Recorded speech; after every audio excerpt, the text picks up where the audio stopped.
Hello, I'm Tatiana Leva, and welcome to LBfit, where we talk about what really matters, our health and happiness. But not just as individuals, but as an entire community. As you already know, it takes discipline and willpower to do the right thing.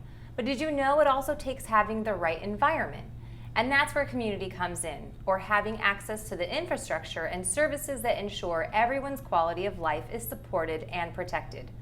Our topic today is fitness and the role it plays in our health. And here's the issue. Does where you live have an impact on your health? To help us explore this issue, we've invited several guests from the Long Beach Health Department. Here we have Kelly Colopy, who is the director of the department, Nelson Kerr, who is the manager of the Environment Health Bureau, and Luisa Franco, who is the Health Promotions Coordinator. So let's get started. Kelly, is it true that where you live significantly impacts your health? It is. What we found nationally is that your zip code is really your greatest predictor of health. And in fact, health care, which is what everybody focuses on, is only 10% of what sort of predicts your lifespan and your health. The key thing about that is normally where you live is where you have your different infrastructure. Like you may have more parks, you might have better sidewalks, you might have... So are you saying if you live in a better zip code, you'll have more parks? Right. So generally, when we look at the data, what we find is communities that have more income in them, it's a lot easier to access healthier things, like healthier, grocery stores have healthier foods in them. Your sidewalks, they're a little bit safer. You might find the streets are a little bit wider. They might have more parks and access. And those who have more resources also can go, and they go other places as well and participate. But those who live in communities that are a little bit lower income, what you'll find is less parks. It's harder to find grocery stores with healthy food. It's harder to find safe places to be out and recreating together. And so you find that people aren't participating as much in healthy practices. And if they live in a bad environment or a bad neighborhood, they don't want to be out there. Right. If you're worried about safety, you're not probably going to go for a walk with your friends. And so really what we're trying to do is make sure that our communities are as safe as possible, and that our sidewalks are as safe and our roads are as safe as possible, so that people will get outside and use them together to allow them to be healthier. So there's probably not a lot of Whole Foods and Trader Joe's in these areas. No, what we find are corner stores. Corner stores tend to have a lot of liquor stores, and what we find is convenience stores. Right, and what we find is potato chips up front, and if there are fresh fruits and vegetables, it's usually in the back. So it's much harder for people. It's also a lot less expensive to eat unhealthily. Fresh fruits and vegetables can be very expensive. Right. So we're looking at a lot of different options to make that more affordable. And maybe there's just not like farmers markets going on as much in these So you won't find as many farmers markets. You find we are doing more community gardens. So you'll find in some of the parks and at different areas more community gardens. I love community gardens. I know, I do too. Well, one, it teaches people about gardening, and it brings people together, so they're starting to form relationships, and then also they have access to fresh fruits and vegetables. We've also done this idea of called pop-up farm stands, where what is a pop-up farm stand? Where a community garden will bring food to a school or something, and just really quickly put up. They'll be there. So when kids leave school or the parents come to pick them up, it's easy for them to buy.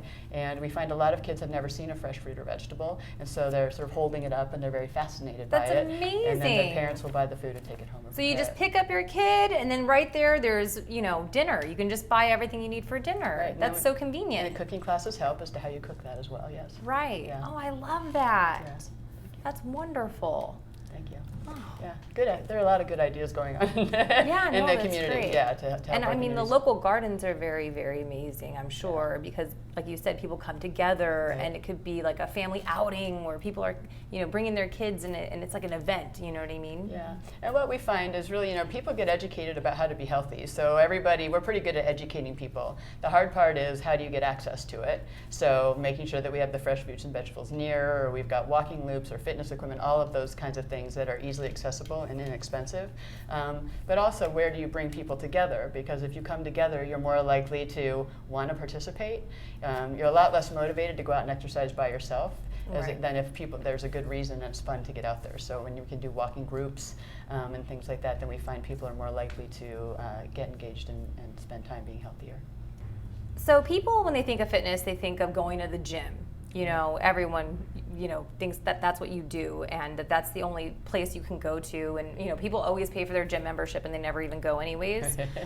So what about people who can't even afford a gym membership? Are there places that they can go? I mean, where do these people get to, work out? Sure. Well, in Long Beach overall, Long Beach has really a lot of outdoor activities to do, just to be out and moving around. There are a number of parks throughout the city, and those parks do offer different sort of activities and Zumba classes and different kind of fitness classes at very reasonable rates. But they're just being out walking, riding your bike, going to the beach, going for a swim. All of those things are free in Long Beach, and when you bring groups together to do that, you'll find that you're even more engaged. A lot of people think it's more fun than going to the gym and are more likely to keep going. Oh yeah, I would say so, because you're out, you're not in a building that's air conditioned. You're out in the sun and people and dogs are running around. It's probably more fun. There's a lot of research says that being outside is what makes you feel the best, right? They talk a lot about exercise, but being outside is something that actually helps with your mental health and your wellness anyway, so it all combines in a really nice way. You need the sunlight, vitamin D, that's right? That's good for your health. trees are good too. Yeah, absolutely. Yeah. I feel like we've really discussed a few of the problems, and now I'm wondering, Luisa, I hear that there are these amazing fitness zones that are popping up. What is that? Yeah, so we've partnered with the Department of Parks and Rec, Public Works, and Council District 9, along with funding from Kaiser Permanente, to install 2 fitness zones in Houghton Park and Coolidge Park. And essentially what they are is outdoor fitness equipment. So you have like elliptical machines, arm presses, leg presses, pull-up machines, things like that, where people can go, work out for free and be outside and watch their kids as their kids are playing on the playground at the same time. Oh, so it's going to be like the kids area with the slides and the swings, and then the fitness area next to it? Yeah, so it's already installed at both parks, and so the fitness equipment is actually right next to the outdoor playground equipment. So people can bring their kids, watch their kids play as they're working out, and that was done intentionally. And which parks are they at? Coolidge Park and Houghton Park, both in North Long Beach. That's so cool. So how do you know how to use the fitness equipment? I'm like, I don't know what to do with this. Right. There are some brief directions on how to use each piece of equipment on the machine itself, so you can kind of read, and figure out how to use it. But we are hoping in the future to have some tutorials on and teaching people how to use the equipment if you're a little bit nervous about using the equipment yourself. Yeah. Oh my gosh. Are there time limits on it? Is like this guy going to be on it all day? Let me in. I think some of the community members would probably like to have time limits. I've heard there's actually lines to use some of the equipment, and there have been some concerns about people taking a lot of time on the equipment, but we don't have any kind of time constraints. We're just happy that people are using the equipment. Yeah, no, that's so cool. Yeah. Besides like equipment, because I'm not into buffing now really, but are there like walking paths or trails? More of a hiking situation? Well, so in these 2 areas we're talking about, it's actually in North Long Beach, which is has very few or not much green space and very few parks. So we do have at Houghton Park a fitness loop where people can walk around and do different exercises. So you have like 10 different stations throughout the park where you do jumping jacks, sit-ups, run backwards, things like that. So we have those stations along the park like a itself. CrossFit situation. Yeah, so you can do the loop, the fitness loop is what we call it, and then also do you go to the gym, the outdoor fitness equipment, and use the equipment as well. Is it a track? No, it just goes through the park. So like the park has sidewalks going, it's a pretty big park. Houghton Park is a regional park, it's quite large. So it goes through the sidewalks. It's, I believe it's about half a mile. The entire loop is about half a mile. Oh, that's so neat. So you can do it a couple times and get a mile in. Yeah. Can you bring your dogs? Yeah, definitely. Because I love to work out with my dog. Yeah. Because he needs to work out. You can bring your dogs as long as they're on a leash. Yeah, that's so cool. Yeah. Oh. So what other fitness opportunities do people have here in Long Beach besides the ones we just discussed? Well, there are very similar fitness zones, fitness loops throughout the city of Long Beach in various parks. So community members can always go to their park and either work out on the equipment that exists, or you can always remember, you could just go for a walk in a park. You don't necessarily have to have equipment or have to have a sign to show you how to do sit-ups. These are parks, for the community. So I think everyone should just go to the park and get whatever workout in that's best for them. Right. Just go outside. Go outside. Get out of the house, walk right? in your neighborhood, bike in your neighborhood. Yeah. Thank you so much. All right, well, let's take a quick break, and when we come back, let's see who is visiting our oceans and who is not.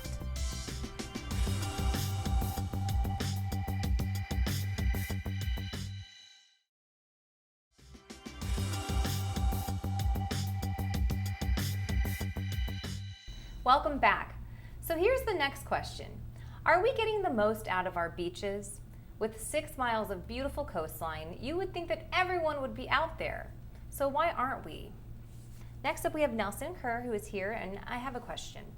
Living in such a highly urban environment, especially with the Port of Long Beach right here and the LA River, how safe is our water? Our water is actually very safe. I would say 90% of the time the water is perfectly safe to swim in. 90%? Sure, there's going to be times when we do have some higher levels of bacteria, mostly due to rain. And very rarely we'll have the occasional sewage spill, and that'll prompt the health department to close the beach. But for the most part, the vast majority of the time, we're safe to swim. And I think that a lot of folks don't realize that. But yeah, it's safe. Has it changed over the years? Like, has our quality gotten better now? Did it used to be really bad, or is it the same? The water quality has improved dramatically. And when you look at water quality, you could in Long Beach anyways, we kind of break it down into 2 different sections where we have our open coastal beaches and then we have our bays and lagoon. And the bay has dramatically improved from, if you look at Heal the Bay, they would grade the bay all Fs for several years. Now we're virtually all As. The Colorado Lagoon, it's kind of a little bit of a funny thing, but it used to be known as the polio pit back in the day from the people that grew up in Long Beach. It's a horrible name. The water was, there were, I think, 11 storm drains that emptied into Colorado Lagoon, and the circulation was really poor. Yeah. Well, the Colorado Lagoon is now the jewel of Long Beach in terms of water quality. It used to be a perennial beach bummer spot in the Heal the Bay report. Now it's just one of our shining stars because the city and the Army Corps and the Friends of Colorado Lagoon and a lot of other stakeholders put a lot of time and energy into that project and turned that water quality around, and now it's absolutely pristine water quality. That's wonderful. Yes. I have another question. So Long Beach water, the different beaches, are they all different qualities, or are they all the same? Like, when you measure it, is it just Long Beach you're measuring, or is it like Huntington Beach and this and that? Compared to the other beaches, our quality of water. Long Beach is really in really a unique situation in a lot of ways. One, we are a local health jurisdiction. We're a city health department. Those are rare. There's only 3 full-fledged city health departments in the state of California: Long Beach, Pasadena, and Berkeley. So we're one of those. And as such, we're only responsible for the city of Long Beach. And to address your question further, we sit at the terminus of the LA River, which represents about 846 square miles of watershed. So that's all draining into the LA River, all that square mileage. Yeah. And it flows and it ends in Long Beach. So that geographical situation does impact our water quality. So the further you get away from the LA River, we tend to have better water quality. Mm-hmm. And even with that, the water quality is good, like I mentioned before, most of the time. So your geographic location impacts what the water quality is. And then also the bays, the bay water quality is really good now because we used to have a whole bunch of storm outlets that dumped into the bay. Mm-hmm. That's urban slobber. It's dirty water.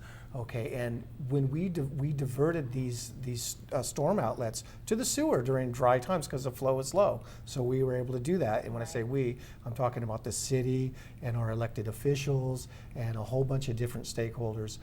But what that has done is that's eliminated about 1 million gallons a month of urban runoff that, instead of going into our swimming areas, now goes to the sewer. And we have seen a dramatic improvement in water quality. So how do you measure the water quality?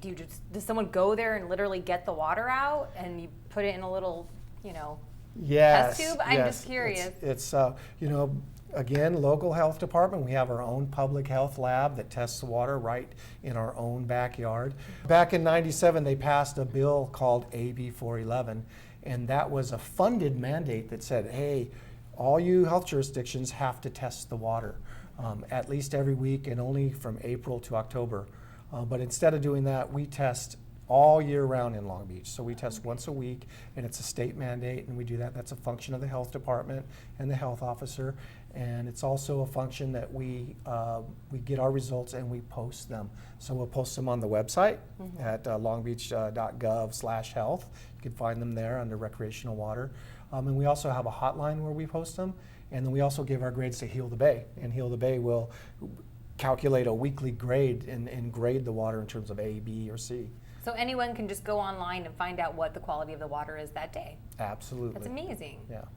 So Nelson, let's say I'm at the beach, it's a Tuesday, I don't have my laptop obviously. How would I know the quality of the water at that moment?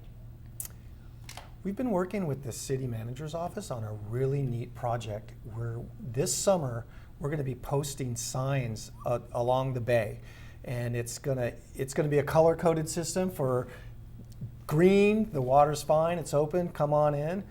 Yellow if there's an advisory, red if unfortunately we have to close the beach, and then blue if it rains and we have to issue a rain advisory. So we're going to have a really cool color-coded system of signage around the bay, which is kind of a pilot study. Now, I know that we have like a huge marina and there's so many pleasure boats just going around everywhere. How does that affect the water? And people that want to go swim in that water, does that? You know, surprisingly, or maybe not so surprisingly, the folks that live in the marina and recreate in the marina are really good stewards of the marina. If you're a liveaboard, you're not going to be very popular if you're emptying your waste tank into the water. Your neighbors aren't going to like you very much. Right. So we do not see impacts from the boat owners or the folks that are using the marina on a frequent basis. The Parks and Rec Bureau, Marine Bureau, they operate pump out stations that they maintain in Alamitos Bay and Shoreline Marina, where it makes it very convenient for folks to empty out their waste tanks. Oh, okay. And I think people take advantage of that. We see the occasional oil spill or if there's an engine malfunction, and they're usually cleaned up right away. Oh, that's So we wonderful don't to have too hear. many That makes me impacts. feel so good, you know? Thank you, Nelson. All right, after this next break, we'll find out what's going on with one of our major goals here in Long Beach, becoming the most bicycle-friendly city in America.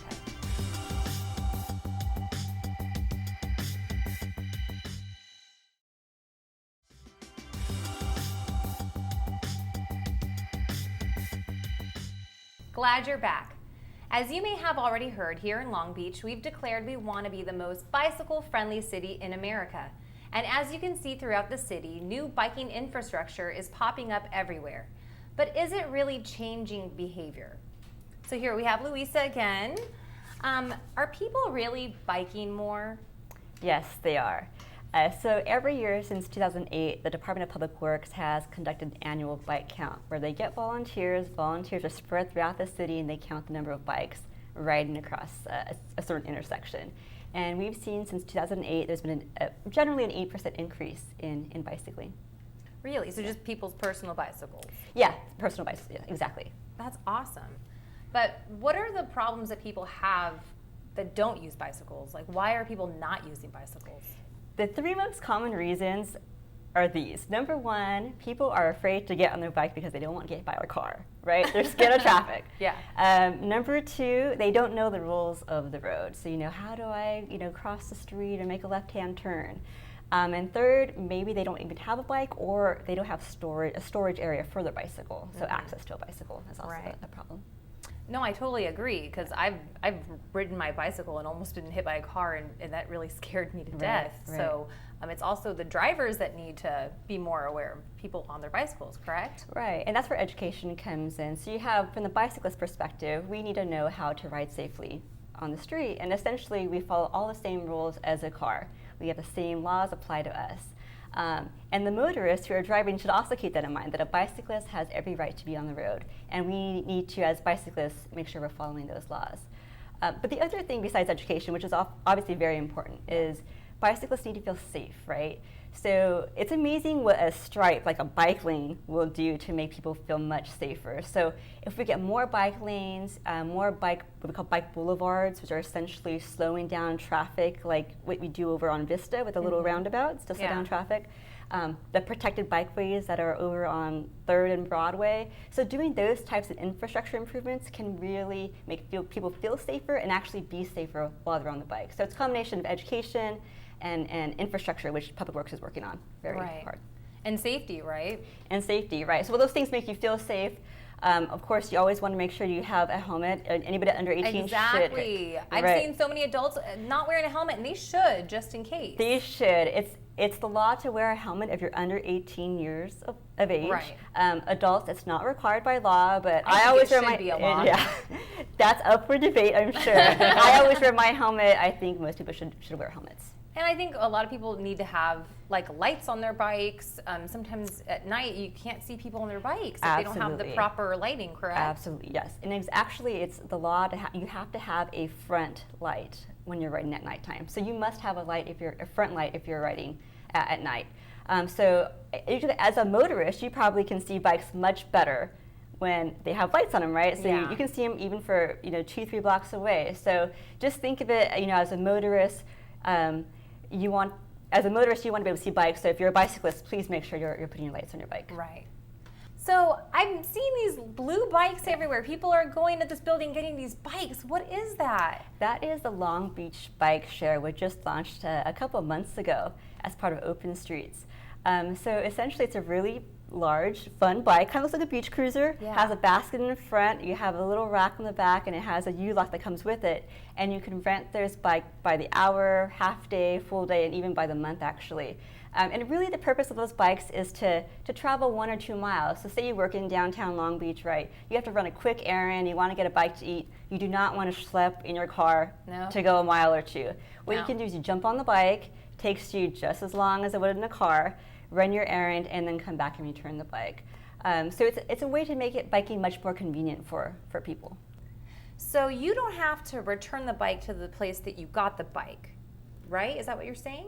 Correct. So you can jump on the bike, drive it to a coffee shop or your home or wherever you want to go, and then leave the bike there for either someone else to use as long as they have the app, or for you to use with your app as well. So you just throw it and you're gone. You're just walking away from it, and someone else can take it over. As long as they have the app and are registered to use it, yes. Okay, so how do you pay for it? Your app is connected to your credit card or debit card, and that's how you pay for it. It's automatic.